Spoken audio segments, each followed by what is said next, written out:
Konsekuensinya ya wani nakwan wani aja wedi aja wani. Saya siap untuk kobarkan perang melawan mereka dengan backingnya sudah. Takbir. Umat Islam semua saya tanya siap perang melawan gerombolan monyet. Maka tadi saya sangat bangga selalu kepada Pak Suprapto yang sudah semangat begini, yang muda-muda kayak Mas Haris harus 10 kali lipat lebih semangat. Kan begitu. Masa yang muda kalah dengan yang sudah. Ya, kita ini organisasi berjuang. Wani nakwan wani aja wedi aja wani. Saya siap untuk kobarkan perang melawan mereka dengan backingnya sudah. Takbir. Umat Islam semua saya tanya siap perang melawan gerombolan monyet. Maka tadi saya sangat bangga selalu kepada Pak Suprapto yang sudah semangat begini, yang muda-muda kayak Mas Haris harus 10 kali lipat lebih semangat. Kan begitu. Masa yang muda kalah dengan yang sudah. Ya, kita ini organisasi perjuangan betul. Organisasi perjuangan. Yang namanya perjuangan pasti menghadapi berbagai macam cobaan, rintangan. Ya kita harus berkorban. Kan kata Pak Zainuddin Amjad kan berani hidup harus berani berjuang kan. Nggak nih Pak Ponto. Berani berjuang harus berani berkorban. Termasuk korban perasaan, waktu, pikiran, tenaga yang luar biasa. Saya salut panjenengan. Berkorban pikiran, tenaga yang kita tidak digaji oleh siapapun dalam konteks materi ini. Tapi insya Allah karena kita sedang menghafalkan prinsip kubul waton. Bahasa Mas Hari kan menjadikannya minal iman ya. Bahwa mencintai bangsa dan negara ini adalah bagian dari iman. Insya Allah ada yang gaji lebih besar dari gaji duit. Allahumma amin ya rabbal alamin. Makanya nggak usah takut Mas Aziz dan semua teman-teman Laskar Sabilillah sholat datang lagi. Tidak usah takut, panjenengan sudah berani deklarasi begini ya jangan takut.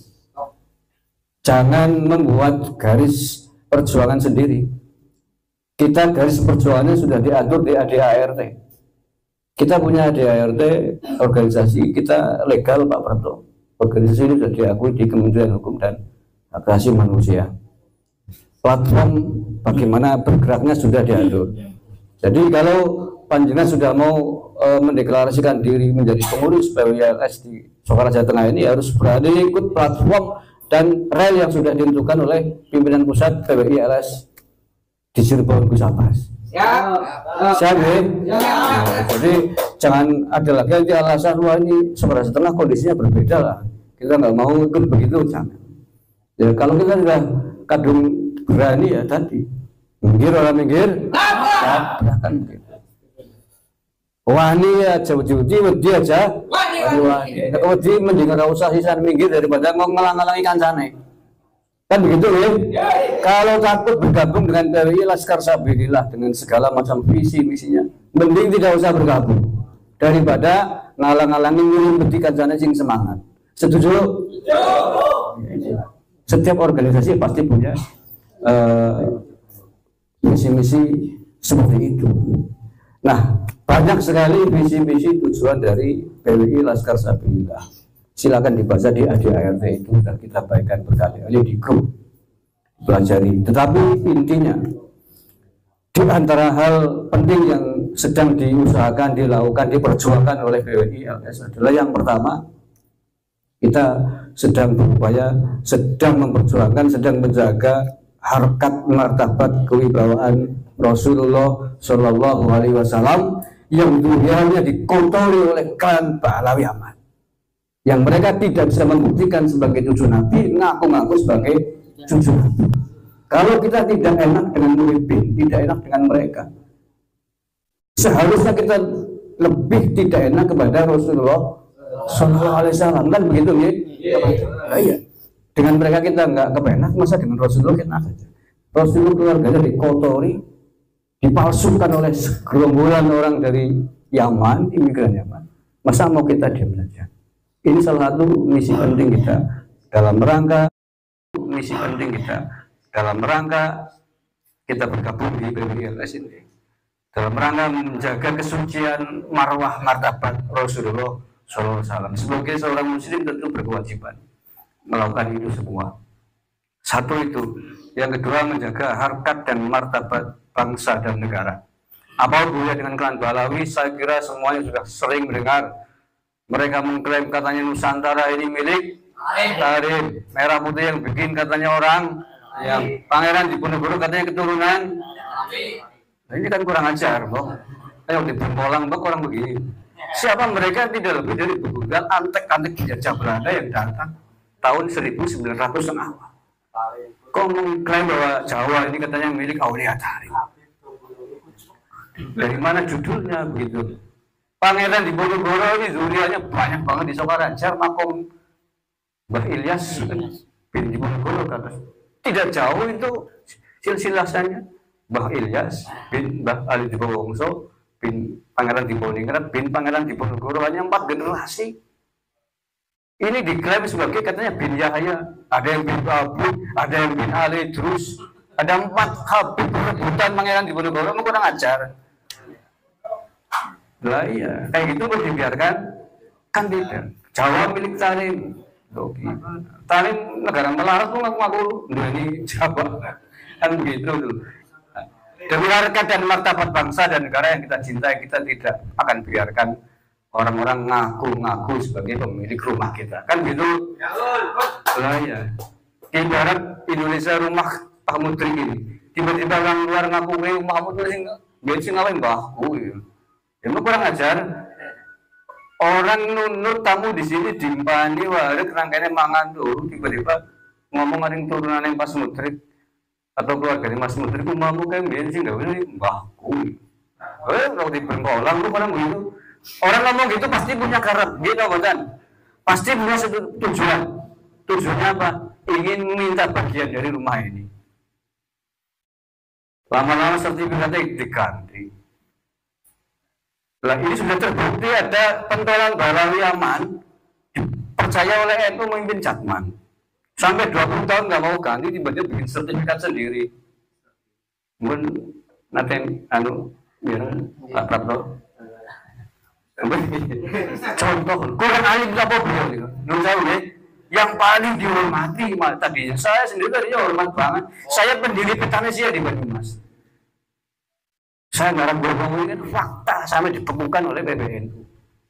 Pak Kiai, dibekukan akhirnya pengurusannya karena sudah ibarat dikasih rumah karuan saya umah dicat, umah dirawat, dibagusi, tapi tiba-tiba sertifikatnya diganti atas namanya dia sendiri, ya kurang ajar namanya. Ini maling halus-halusan, ngerampok kan begitu. Nah, inilah kita sekarang berkumpul bergabung di PBILS ini dalam rangka menjaga harkat martabat marwah bangsa dan negara. Kemudian yang ketiga, dalam rangka menjaga harkat dan martabat kiai-kiai NU, kiai-kiai Nusantara di seluruh Indonesia. Apa hubungannya dengan Balawi? Apakah panjangan kurang informasi betapa mereka sangat merendahkan, menghinakan kiai-kiai ulama Nusantara? Doktrin yang sangat populer, satu Habib Lengop, bahasa Jawanya kan begitu ya. Satu Habib goblok lebih mulia daripada 70 kiai alim, sealim apapun di Nusantara. Ini kurang ajar. Artinya sama dengan mengatakan, kalau dicontohkan, satu Habib Kujluk Lengop goblok lebih mulia dari 70 Mbah Hasyim Asy'ari. Kan begitu? Nah ya kan begitu deh. Artinya kalau panjenengan Muhyiddin setuju dengan Habib, berarti sama aja Anda sedang minjak-minjak Mbah Hasyim Asy'ari. Kalau orang itu sedang menghinakan ulama kita sendiri, bila Anda setuju dengan mereka, berarti setuju dengan doktrin-doktrin. Itu doktrin ya Indonesia. Pernyataan itu doktrin di kitab pintarnya mereka. Jadi bukan celotehan seorang Habib, itu ajaran mereka. Dan ini ajaran klan-klan Yahudi Yaman ini. Mereka nggak terima dikatakan Yahudi Yaman, silakan tes DNA. Saya berkali-kali nantang, tes DNA. Nggak akan berani ya, karena mereka tahu hasilnya pasti tidak sesuai dengan DNA database-nya Bani Hashim. Sudah tahu. Dan itu sudah banyak sekali, ratusan tes DNA mereka ternyata gay haplogrum. Itu faktanya begitu. Kayak gitu dikatakan orang Ken Yahudi nggak mau. Ya, ini adalah hal-hal yang wajib kita perjuangkan sebagai PWI Laskar Sabilillah. Siap? Nah, bergabung di sini harus berani menjaga marwah martabat beberapa hal yang tadi saya sebutkan, termasuk siap dengan segala resiko tantangannya. Di bayatnya nanti lebih ngeri loh. Siap berkorban darah dan nyawa. Bayat saat pelantikan, dan itu Gus Akbar sendiri yang membuat. Nah, persoalan hubungan keluarga yang monggo diatur komunikasi caranya bagaimana. Yang intinya yang sedang kita hadapi adalah mereka nih, keturunan klan Pahlawi dari Yaman, bukan Muhibbin. Saudara-saudara kita memang mereka. Walaupun ini cobaan yang cukup berat. Tetapi yang sedang kita hadapi adalah klan Pahlawi Yaman yang jumlahnya tidak banyak, hanya sekitar 100.000 orang di seluruh Indonesia. Yang banyak Muhibbinnya tadi, yang masih mau dibodohi saja. Roti dicakuli di balang-balang, aku biar 1.000 gelem jajan goblok. Wonten videone iki Kiai. Iki Habib nyakuli roti di balang, aku biar 1.000 gelem. Astagfirullah, itu kan penjajahan spiritual. Itu yang sedang kita hadapi.